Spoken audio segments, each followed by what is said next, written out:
Chapter 15. Samuel told Saul, "The Lord sent me to anoint you as king over his people Israel. Now listen to the words of the Lord. This is what the Lord of armies says. I witnessed what the Amalekites did to the Israelites when they opposed them along the way as they were coming out of Egypt. Now go and attack the Amalekites and completely destroy everything they have. Do not spare them.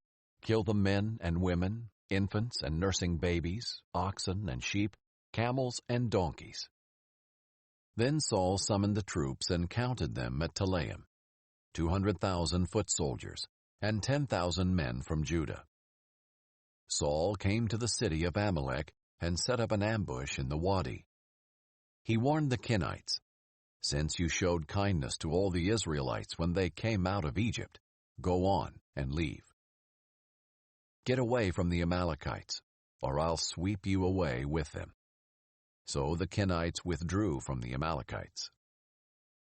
Then Saul struck down the Amalekites from Havilah all the way to Shur, which is next to Egypt. He captured King Agag of Amalek alive, but he completely destroyed all the rest of the people with the sword. Saul and the troops spared Agag and the best of the sheep, goats, cattle, and choice animals, as well as the young rams and the best of everything else.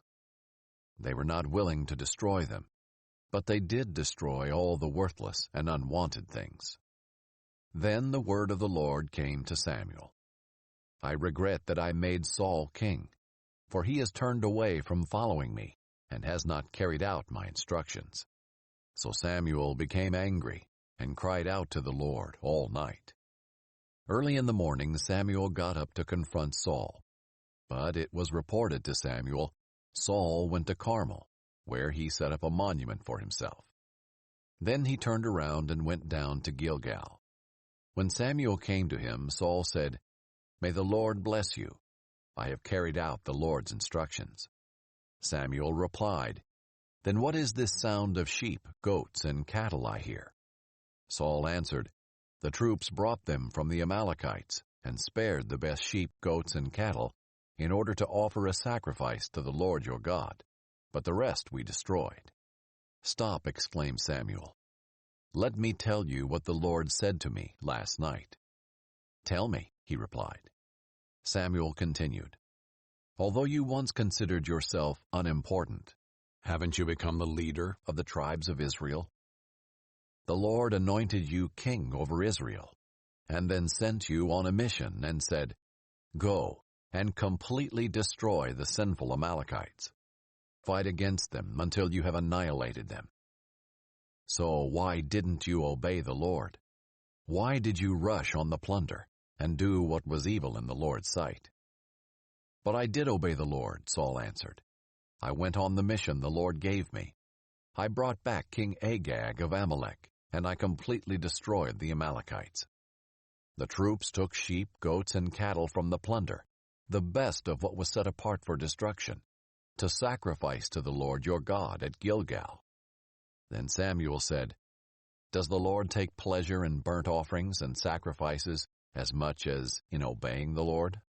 Look, to obey is better than sacrifice. To pay attention is better than the fat of rams. For rebellion is like the sin of divination, and defiance is like wickedness and idolatry. Because you have rejected the word of the Lord, he has rejected you as king." Saul answered Samuel, "I have sinned. I have transgressed the Lord's command and your words.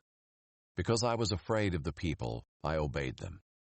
Now therefore please forgive my sin and return with me so I can worship the Lord."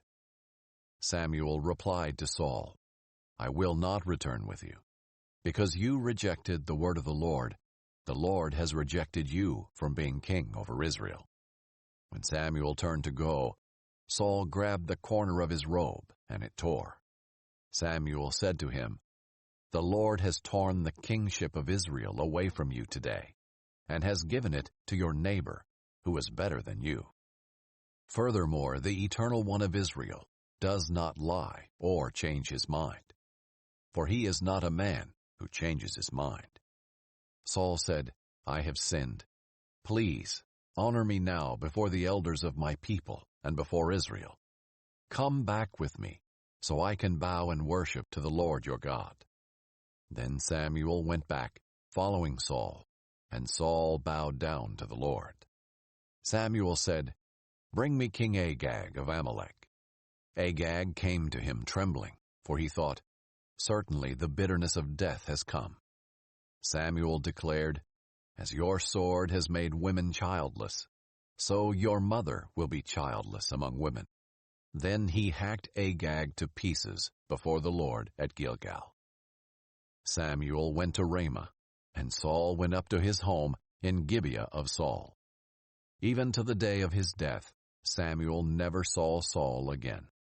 Samuel mourned for Saul, and the Lord regretted he had made Saul king over Israel.